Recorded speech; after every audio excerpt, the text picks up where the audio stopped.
Assalamualaikum. Halo sobat semua. Selamat datang di MSLB Channel. Pada kesempatan kali ini saya akan berbagi sedikit pengetahuan tentang hakikat haji. Sebelum kita lanjut ke pembahasannya, jika sobat semua berkenan bantu channel ini agar semakin berkembang dengan klik tombol subscribe, karena subscribe dari kalian sangat membantu channel ini. Terima kasih. Oke sobat, kita lanjutkan. Sembari menunggu perkembangan informasi tentang Sang Khalifah ataupun Imam Mahdi. Kali ini saya akan berbagi sedikit pengetahuan yang saya ketahui tentang hakikat haji yang sebenarnya kepada sobat semua. Di sini saya tidak bermaksud menggurui kalian tetapi hanya ingin berbagi saja. Dan untuk pembahasan kali ini agak sedikit mendalam, jadi sobat semua simak baik-baik dulu sebelum berkomentar. Haji adalah rukun Islam yang terakhir yang wajib dilaksanakan oleh orang-orang yang mampu saja. Dalam berhaji kebanyakan orang-orang yang melaksanakannya hanya ingin mendapatkan gelar sebagai haji, dan hanya sedikit saja orang yang benar-benar ikhlas melaksanakan haji tersebut. Banyak orang yang sudah melakukan ibadah haji tetapi masih banyak juga orang-orang yang perilaku dan akhlaknya tidak menandakan bahwa dirinya sebagai seorang yang telah berhaji. Dan yang saya perhatikan, orang-orang yang sudah berhaji masih banyak yang suka mencaci dan menghina serta suka merendahkan orang lain. Bahkan mereka tidak segan mengeluarkan kata-kata yang tidak sopan terhadap orang lain. Di sini saya benar-benar tidak bermaksud untuk menghina dan merendahkan siapapun. Tetapi saya hanya ingin menjelaskan agar orang-orang yang lupa akan titelnya sebagai haji bisa sadar dan segera memperbaiki dirinya dan akhlaknya. Banyak juga orang-orang yang sudah berhaji tetapi masih saja cinta terhadap dunia, dan diri mereka pun masih dipenuhi nafsu dan ego. Padahal haji yang sebenarnya haji adalah orang yang benar-benar ikhlas membuang semua cintanya terhadap dunia, dan sudah memperbaiki keadaan batin dan akhlaknya.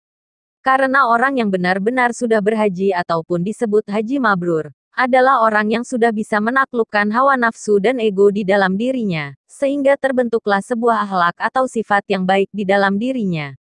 Di antara orang-orang yang sudah melaksanakan haji hanya sedikit saja yang bisa mendapatkan sebagai haji yang mabrur.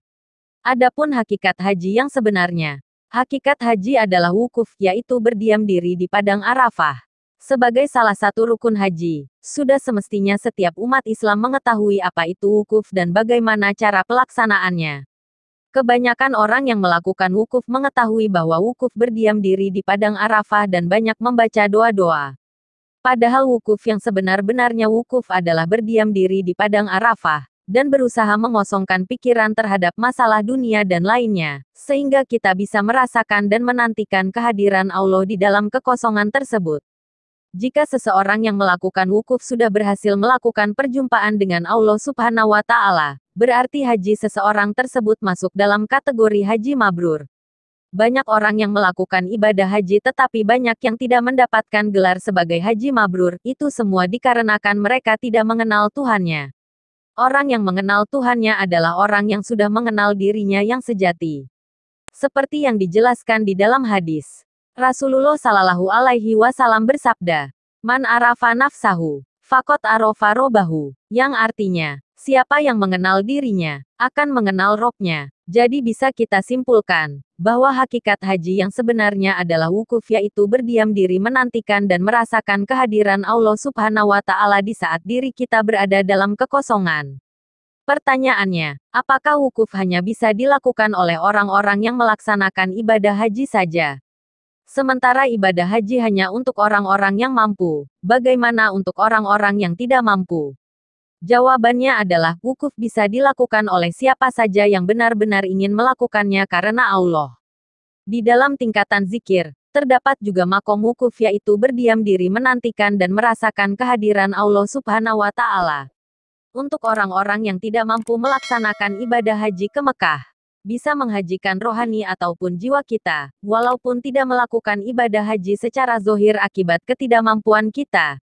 Allah tidak cuma berada di Mekah saja, tetapi Allah berada di mana-mana. Dimanapun kita berada di situ pasti ada Allah. Seperti yang dijelaskan di dalam ayat Al-Quran Surat Fussilat ayat 54, yang artinya, "Ingatlah, sesungguhnya mereka dalam keraguan tentang pertemuan dengan Tuhan mereka. Ingatlah, sesungguhnya Dia Maha meliputi segala sesuatu." Allah Subhanahu wa Ta'ala berfirman di dalam surat Al-Baqarah ayat 115, yang artinya, maka kemanapun kamu menghadap disitulah wajah Allah. Dari penjelasan dari ayat di atas bisa kita simpulkan bahwa kita bisa melakukan perjumpaan dengan Tuhan dimanapun kita berada. Walaupun kita tidak bisa wukuf di Padang Arafah di Mekah, kita tetap bisa melakukan wukuf di rumah kita, karena Allah berada di mana-mana dan Allah meliputi segala sesuatu. Oke sobat, mungkin itu saja sedikit pengetahuan yang saya ketahui yang saya bagikan kepada kalian semua. Semoga apa yang saya sampaikan bisa bermanfaat. Terima kasih. Wallahu alam bisawab. Wassalamualaikum warahmatullahi wabarakatuh. Salam MSLB Channel.